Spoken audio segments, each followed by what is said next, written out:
Hello বন্ধুরা, কেমন আছো তোমরা সকলে? তোমাদের সকলকে স্বাগতম অ্যানিমে জোনস এক্সপ্লেন চ্যানেলে।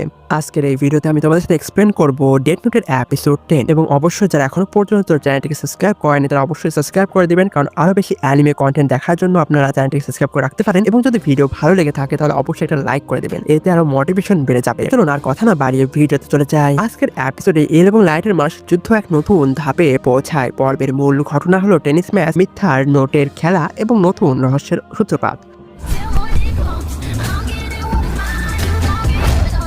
এই লাইটের মনস্তত্ত্ব বিশ্লেষণ করার জন্য তাকে একটি টেনিস ম্যাচের চ্যালেঞ্জ দেয়। দুজনে এক সময়ে চ্যাম্পিয়ন ছিল, এল ব্রিটেনের এবং লাইট জাপানের। খেলাটি শুধুমাত্র বিনোদনের জন্য নয়, বরং একে অপরকে পর্যবেক্ষণ করার জন্য ছিল। ম্যাচ চলাকালীন এল ভাবে যদি লাইট ম্যাচ জেতে তবে সে হতে পারে কিনা, কারণ একজন সোলোজার এমনটাই করবে। কিন্তু যদি লাইট ইচ্ছা করে হারতে চায় তাহলেও সে কিনা হতে পারে। অন্যদিকে লাইট ভাবে সে জেতার মাধ্যমে এল তাকে সন্দেহ করতে পারে, তাই সে কৌশলে ম্যাচ হারতে চায়। তবে শেষে লাইট একটি সুযোগ নিয়ে এলের র্যাকেটের নিচে বলটি পাঠায় এবং 6-4 সেটে জিতে যায়। পুরো স্কুল এই ম্যাচটি দেখছিল এবং লাইট তার জয় উপভোগ করে। টেনিস ম্যাচের পর এল সরাসরি লাইটের কাছে কিছু প্রশ্ন তোলে এবং তাকে ক্রীড়া তদন্তে সাহায্য করার জন্য প্রস্তাব দেয়। লাইট এটিকে নিজের পক্ষে কাজে লাগানোর জন্য একটি কফি শপে যাওয়ার পরামর্শ দেয়, যেখানে এল তাকে প্রিজনার এক্সপেরিমেন্টাল নোট দেখায়। লাইট সহজে এই মেসেজটি সমাধান করে। L you know gods of the dead love apple. কিন্তু এল এখানে একটি চাল খেলে, যেখানে সে লাইট একটি ভুয়া চতুর্থ নোট দেখায়, যেখানে লেখা ছিল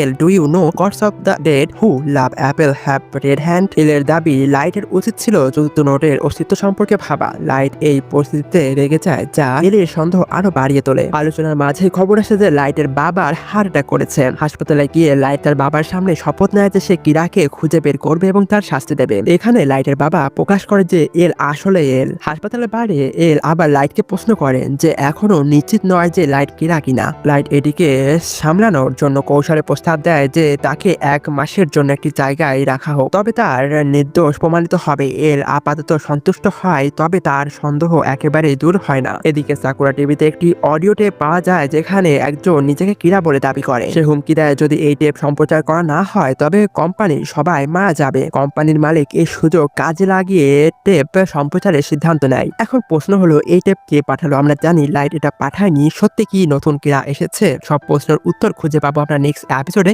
এবং অবশ্যই নেক্সট এপিসোড দেখতে ভুলবেন না। অবশ্যই লাইক করে দিবেন, সাবস্ক্রাইব করে দিবেন, কমেন্ট করবেন আপনাদের ভিডিও কেমন লাগলো। Take care, goodbye, see you in next video.